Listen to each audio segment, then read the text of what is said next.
வணக்கம் நண்பா. செத்து போறவங்க கிட்ட பேசுற மிஷின் உண்மையாலுமே இருக்கா? அது யாரு கண்டுபிடிச்சாங்க? உண்மையாலுமே செத்தவங்க கிட்ட கம்யூனிகேட் பண்ண முடியுமா? நீங்க அப்படி ஒரு மிஷினை கண்டுபிடிச்சா யார் கூட பேசுவீங்க? மறக்காம கமெண்ட் பண்ணுங்க. இந்த வீடியோ பாத்தீங்க அப்படின்னா நான் 22ஆம் தேதி ஷூட் பண்ணிட்டு இருக்கேன். ஆக்சுவலா இந்த வீடியோ நான் போஸ்ட் பண்ணுவேன்னு சொல்லி தெரியல. நான் நைட் டைம்ல ஷூட் பண்ணிட்டு இருக்கேன். கொஞ்சம் திகிலான டாபிக், கொஞ்சம் இன்ட்ரெஸ்டிங்கான டாபிக், செமையா இருக்கட்டுமே அப்படிங்கறக்காக ஒரு நாளைக்கு முன்னாடி நினைக்கிறேன், நேத்தோ முந்தா நேத்தோ சுஷாந்த் சிங்கோட ஆவி கிட்ட இறந்தாரு பாருங்க, சூசைட் பண்ணி. அவரோட ஆவி கிட்ட பாத்தீங்க அப்படின்னா ஒருத்தன் பேசுறேன்னு சொல்லிட்டு ஒரு வீடியோ போட்டிருந்தான் யூடியூப்ல. ஒரு மொட்டை மண்டையன். நிறைய பேர் அந்த வீடியோ பார்த்திருப்பீங்க. நான் கூட பார்த்தேன். அந்த சேனல் பேர் சம்திங் ஸ்டீவா சம்திங் ஏதோ அந்த சேனல் பேர் வரும். அதை பார்த்துட்டு நிறைய பேர் வந்துட்டு என்கிட்ட இன்ஸ்டாகிராமில் கேட்டிருந்தீங்க, அப்படி ஒரு மிஷின் உண்மையாலுமே இருக்கா ப்ரோ, அந்த மிஷினை பற்றி ஒரு வீடியோ பண்ணுங்க, அது டெக்னிக்கலாக அது பாசிபிளா, அதை பற்றி பேசுங்க அப்படின்னு சொல்லியிருந்தீங்க. நானும் பேய்கிட்ட பேசுகிற மிஷின்ஸை பற்றி நிறைய கூகுள் சர்ச் பண்ணி பார்த்தேன். கிடைச்சதை உங்ககிட்ட ஷேர் பண்ண போகிறேன். இது எவ்வளோ உண்மை எவ்வளோ பொய் அப்படின்னு சொல்லி பார்த்துடலாம் வாங்க. இறந்தவங்க கிட்ட பேசுகிற மிஷின் இருக்கா அப்படின்னு சொல்லி கேட்டால் எஸ் இருக்கு. இது இன்னைக்கு நேத்துன்னு சொல்லி இல்லை, 20வது நூற்றாண்டுல இருந்தே இருக்கு. ஒரு பெயிண்டர், ஒரு ப்ரொடியூசர், ஒரு சிங்கர், இவர் பேர் பார்த்தீங்க அப்படின்னா ஃப்ரைட்ரிச் ஜெகர்சன். இவர் ஒரு ஸ்வீடன் நாட்டுக்காரரு. இவங்களோட அம்மா பார்த்தீங்க அப்படின்னா 20வது நூற்றாண்டுல செத்து போறாங்க. அந்த துக்கம் தாங்காம அவர் பாத்தீங்க அப்படின்னா ஒரு காட்டுக்குள்ள போய் சில ஆடியோல ரெக்கார்ட் பண்ணலாம், ஒரு சில வாய்ஸ் எல்லாம் ரெக்கார்ட் பண்ணலாம் அப்படின்னு சொல்லிட்டு அதுக்குள்ள போய் நிறைய பறவைகளோட வாய்ஸ் எல்லாம் ரெக்கார்ட் பண்றாரு. சோ வீட்டுக்கு போய் அந்த சவுண்ட பாத்தீங்க அப்படின்னா ரொம்ப நாளுக்கு அப்புறமா ப்ளே பண்ணி பாக்குறாரு. சோ ப்ளே பண்ணி பார்த்துட்டு திருப்பி அது ரிவர்ஸ்ல ப்ளே பண்ணி பாக்குறப்போ இவங்களோட அம்மா பாத்தீங்க அப்படின்னா இவங்க கிட்ட அந்த பறவையோட வாய்ஸ்ல பேசியிருக்காங்க. அது ரிவர்ஸ்ல எந்த மாதிரி அப்படின்னா இந்த ஆளை பாத்தீங்க அப்படின்னா அவங்க அம்மா ஃபெடரல் அப்படின்னு சொல்லி கூப்பிடுவாங்களாமா. அந்த பறவை பேசியிருக்கு, federal can you hear me அப்படின்னு சொல்லி. அதுக்கப்புறமா அவர் பாத்தீங்க அப்படின்னா அந்த டேப்பை பத்தி, அந்த ஆடியோ பத்தி, இந்த மாதிரி இந்த ஆத்மாக்களை பத்தி பாத்தீங்க அப்படின்னா பயங்கரமா ரிசர்ச் பண்றாரு. 4 வருஷம் ரிசர்ச் பண்றாரு. ரிசர்ச் பண்ணி புக்ஸும் எழுதியிருக்காரு. Talk to dead, voice from space, இந்த மாதிரி பாத்தீங்க அப்படின்னா புக்ஸ் எல்லாம் எழுதியிருக்காரு. இத பாத்தீங்க அப்படின்னா இவர் 1957 பண்ணியிருக்காரு. அந்த ஆடியோ ரெக்கார்டர் அதிலே பாத்தீங்க அப்படின்னா ஒரு சில விஷயங்கள்லாம் மாற்றம் பண்ணி செத்தவங்க கிட்ட பேச முடியுமா அப்படின்னு சொல்லி ஆராய்ச்சிகளும் பண்ணியிருக்காரு. அதே மாதிரி தாமஸ் ஆல்வா எடிசனும் பாத்தீங்க அப்படின்னா இது மாதிரி மிஷின்ஸை கண்டுபிடிக்க ட்ரை பண்ணியிருக்காரு. சில பேர் பாத்தீங்க அப்படின்னா தாமஸ் ஆல்வா எடிசன் அதை கண்டுபிடிச்சாரு அப்படின்னு சொல்லி சொல்றாங்க. சில பேர் பாத்தீங்க அப்படின்னா பிடிக்கல அப்படின்னு சொல்லி சொல்றாங்க. இத பத்தி டீடைலா நம்ம ஆல்ரெடி ஒரு வீடியோ போட்டுருக்கோம், நீங்க வேணா செக் பண்ணி பாருங்க. இதெல்லாம் பாத்தீங்க அப்படின்னா கொஞ்சம் வருஷத்துக்கு முன்னாடி நடந்தது. ஆனா இப்போ பாத்தீங்க அப்படின்னா இந்த யூடியூப்ல வீடியோ போடுறதுக்காக ஒரு மிஷினை யூஸ் பண்றாங்க பாருங்க. அந்த மிஷின் அமேசான்ல இருந்து வாங்கின EVP மிஷின் சொல்லுவாங்க. அதோட பேரு எலக்ட்ரானிக் வாய்ஸ் ஃபெனோமெனன். இதை வச்சு வாய்ஸை ரெக்கார்ட் பண்ண முடியும். இது இப்படியே இருக்கட்டும், ஒரு 30-40 வருஷம் பின்னாடி போகலாம். இந்த FM ரேடியோ வந்த காலகட்டம், FM ரேடியோ பாத்தீங்க அப்படின்னா நிறைய பேர் வாங்கி யூஸ் பண்ண காலகட்டம். FM ரேடியோ ஆக்சுவலா 1933 வந்துருச்சு. ஆனா யூஸ் பண்ண ஆரம்பிச்சது பாத்தீங்க அப்படின்னா 1960s அப்புறம் தான் எல்லாத்துக்கிட்டையும் வந்துட்டு கொஞ்சம் கொஞ்சமா வர ஆரம்பிச்சது. நம்ம எல்லாத்துக்குமே தெரிஞ்ச ஒரு விஷயம் என்ன அப்படின்னா FM ரேடியோல வாய்ஸ் பாத்தீங்க அப்படின்னா கரெக்டா வராது. ஒரு பட்டன் அமுத்தி அடுத்த சேனலுக்கு பாத்தீங்க அப்படின்னா ஸ்கிப் ஆக முடியாது. ஒரு சேனல்ல இருந்து இன்னொரு சேனலுக்கு போறதுக்கு பாத்தீங்க அப்படின்னா சில டைம் எடுக்கும். கீ கீ கீ கீன்னு சவுண்ட் வரும். இது எல்லாருமே கேட்டிருப்போம். ஒரு சேனல்ல இருந்து இன்னொரு சேனலுக்கு போகிறப்போ இடையில ஒரு சில மொயின் சவுண்ட் வரும். அந்த சவுண்ட் கூடவே பாத்தீங்க அப்படின்னா யாரோ பேசுற சவுண்ட் எல்லாம் வரும்.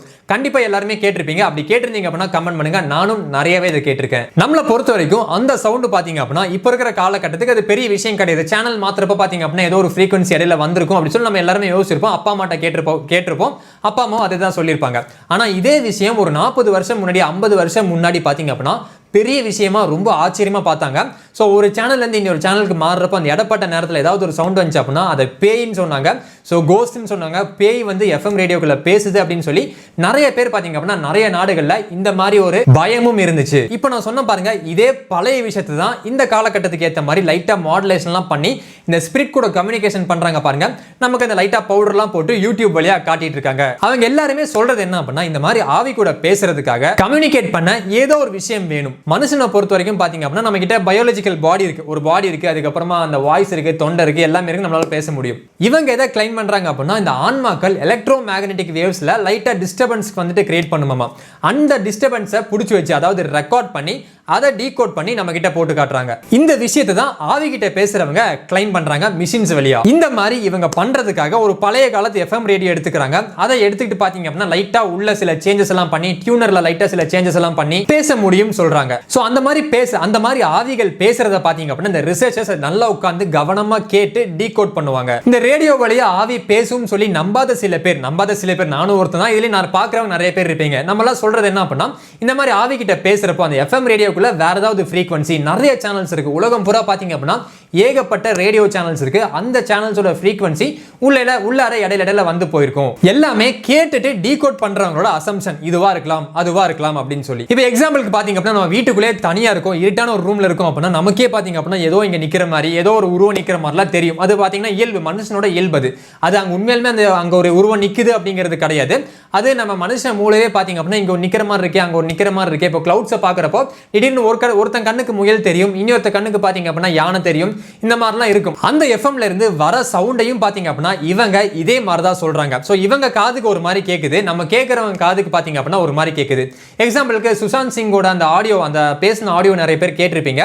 அந்த மொட்டை தலையும் பாத்தீங்க அப்படின்னா உட்கார்ந்து சுஷாந்த் சிங் இப்படி சொல்றான், லைட்ல இருக்கான்னு சொல்லி சொல்றாங்க, இப்படி சொல்றாரு அப்படி சொல்றாருன்னு சொல்லி சொல்றாங்க. ஆனா சுஷாந்த் சிங்கோட அந்த பேசின அந்த ஆடியோ அது உண்மையா பொய்யாங்கிறத அப்புறமா சொல்றேன். அந்த ஆடியோவை பாத்தீங்க அப்படின்னா ஆடியன்ஸ், அந்த வியூவர்ஸ் பார்த்தவங்க ஒரு சிலவங்க பேர் கீழே டீகோட் பண்ணியிருந்தாங்க. இவங்க இப்படி சொல்றாங்க அப்படி சொல்றாங்கன்னு சொல்லிட்டு. மொட்டை தலையன் காதுக்கு பாத்தீங்க அப்படின்னா சுஷாந்த் சிங் பேசினது ஒரு மாதிரி கேட்டிருக்கு, நம்ம காதுக்கு சுஷாந்த் சிங் பேசினது வேற மாதிரி கேட்டிருக்கு. இன்னும் சில கோஸ்ட் ஸ்பீக்கர்ஸ், அதாவது பேய்கிட்ட கம்யூனிகேட் பண்றவங்க பாத்தீங்க அப்படின்னா ஒரு படி மேல போய் அது தெளிவா கேட்கணும், மக்களுக்கு பாத்தீங்க அப்படின்னா கரெக்டா கொண்டு போய் சேர்க்கணும், நிறைய டப்பு பார்க்கணும் அப்படிங்கறதுக்காக உட்கார்ந்து டப்பிங் பண்ணுவாங்க. சோ கரெக்டா டப்பிங் பண்ணி 3D வாய்ஸ் இல்ல HD வாய்ஸ் எல்லாம் போட்டு பேய் மாதிரி பேசுற மாதிரி பாத்தீங்க அப்படின்னா வீடியோவை அப்லோட் பண்ணுவாங்க. இல்ல இவங்கலாம் சொல்றது உண்மை அப்படின்னா அந்த எஃப்எம்ல பேசுற பேய் தெளிவா பேசணும், ஒரு டிவைஸ் கிடைச்சிச்சு பேசுறதுக்காக தெளிவா பேசணும். அங்கேயும் பாத்தீங்க அப்படின்னா பேய் தெளிவா பேசல, இல்ல சொல்ல வந்தது பாத்தீங்க அப்படின்னா தெளிவா சொல்லிட்டு போயிருக்கணும், அதுவும் அங்க தெளிவா சொல்லல, யாரு கொன்னாங்க அப்படிங்கறதும் சொல்லல. இதுல இருந்து என்ன தெரியுது அப்படின்னா அந்த மொட்டை மண்டையன் பண்ணது எல்லாமே பாத்தீங்க அப்படின்னா ப்ரூடா வேலை. இந்த மாதிரி ஸ்பிரிட் கிட்ட பேசுற மிஷின் இன்னி வரைக்கும் பாத்தீங்க அப்படின்னா யாருமே ப்ராப்பரா கண்டுபிடிக்கவே இல்லை. ஒரு மிஷினை கண்டுபிடிக்கிறாங்க அப்படின்னா நிறைய விதத்துல அதை வந்து டெஸ்ட் பண்ணி பார்க்கணும், மக்களோட யூசேஜுக்கு கொண்டு வரணும். இப்ப நானும் நீங்களும் பாத்தீங்க அப்படின்னா அந்த மிஷின் வச்சு பேச முடியுது அப்படின்னா அது உண்மைன்னு சொல்லி சொல்லலாம். இதெல்லாம் ஒரு சைடு இருந்தாலும் இவங்க பண்ற வேலைகளையும் பாத்தீங்க அப்படின்னா பல பேர் நம்பிட்டு தான் இருக்காங்க. கோஸ்ட் கிட்ட பேச முடியும், உண்மையிலுமே பாத்தீங்க அப்படின்னா இப்படி ஒரு மிஷின் இருக்கு. அமேசான்ல கூட பாத்தீங்க அப்படின்னா இந்த மாதிரி EVP மிஷின்ஸ் வித்துக்கிட்டு தான் இருக்காங்க. அந்த மிஷின் நம்மளும் வாங்கி நம்ம வீட்டுக்குள்ள ஏதாவது ரேடியோ சிக்னல்ஸ் இருக்கா, ஃப்ரீக்வன்சி ஏதாவது மாறுதா அப்படிங்கறத கூட பாத்தீங்க அப்படின்னா ரெக்கார்ட் பண்ணி கேட்க முடியும். நீங்க யூடியூப் ஓபன் பண்ணி இந்த மாதிரி ஸ்பிரிட் கிட்ட பேசுறவங்களோட அந்த வீடியோஸ் எல்லாம் கேட்டீங்கன்னு வச்சுக்கோங்களேன், எல்லாமே சிங்கிள் வேர்டா இருக்கும். சைபர் தமிழ் அந்த மாதிரி வரும், எல்லாமே விட்டு வரும், ஐபோன் இந்த மாதிரி வரும். இந்த மாதிரி பாத்தீங்க அப்படின்னா தனித்தனியா விட்டு கேட்கும். இது ஆக்சுவலா என்னவா இருக்கும் அப்படின்னா நிறைய சிக்னல்ஸ் இருக்கு. இப்படி லைட்டா மாத்துறப்போ அந்த மொட்டை மண்டையை அப்படியே வச்சு மாத்திக்கிட்டே இருக்க, அப்படி சுத்திட்டே இருக்கான். அப்படி மாத்துறப்போ அந்த எஃப்எம் ரேடியோ ஒரு ரேடியோ அப்படின்னு சொல்லிட்டு இருந்துச்சு அப்படின்னா நிறைய சிக்னல்ஸ் பாத்தீங்க அப்படின்னா சுத்தி நம்ம இந்த ரூம்குள்ள ஏகப்பட்ட சிக்னல்ஸ் இருக்கும். அது இந்த டீகோடர் வச்சு டீகோட் பண்றப்போ இந்த மாதிரி ஏதாவது மிஷின் வச்சு கேட்கறப்போ இதுக்குள்ளே நிறைய சிக்னல்ஸ் பாத்தீங்க அப்படின்னா அப்படியே பேசிட்டே இருக்கும். இப்போ என் பக்கத்து வீட்டில் நிறைய பேர் ஃபோன் பேசுறாங்க, அந்த ரூம்குள்ள பம்மி உட்காந்து ஃபோன் பேசிட்டு இருக்கா. இந்த மாதிரி பேசுறப்போ இந்த சிக்னல்ஸ் எல்லாமே பாத்தீங்க அப்படின்னா இந்த ரூம்குள்ள தான் இருக்கும். நம்ம இப்படி ஒரு மிஷின் வச்சு கேட்கறப்போ அந்த சிக்னல்ஸும் பாத்தீங்க அப்படின்னா அந்த மிஷின் வெளியே வந்து போகும். அது யார் வேணா பேசுற மாதிரி இருக்கும். ஸோ கண்டிப்பா இந்த வீடியோ நிறைய பேருக்கு பிடிச்சிருக்குன்னு சொல்லி நினைக்கிறேன். பிடிச்சிருந்துச்சு அப்படின்னா கீழே இருக்க அந்த லைக் பட்டனை கிளிக் பண்ணி லைக் பண்ணிக்கோங்க. ஸோ அவ்வளோதான், நிறைய பேர் இந்த மிஷின் உண்மைன்னு சொல்லி நம்பிட்டு இருப்பாங்க, அவங்களுக்கு இந்த வீடியோவை ஷேர் பண்ணுங்க. டெக்னிக்கலா அது பாசிபிளா இல்லையா, முடியுமா முடியாதா அப்படிங்கிறது முடிஞ்ச அளவுக்கு பாத்தீங்க அப்படின்னா சொல்ற ட்ரை பண்ணிருக்கேன். நீங்க ஸ்கிப் பண்ணாம பாத்துருந்தீங்க அப்படின்னா கண்டிப்பா புரிஞ்சிருக்கும். ஸ்கிப் பண்ணி பாத்துருந்தீங்க அப்படின்னா சீரியஸாவே புரிஞ்சிருக்காது. வீடியோல தான். வீடியோ பார்த்ததுக்கு ரொம்ப நன்றி. தமிழில் கருப்போம், தமிழை காப்போம்.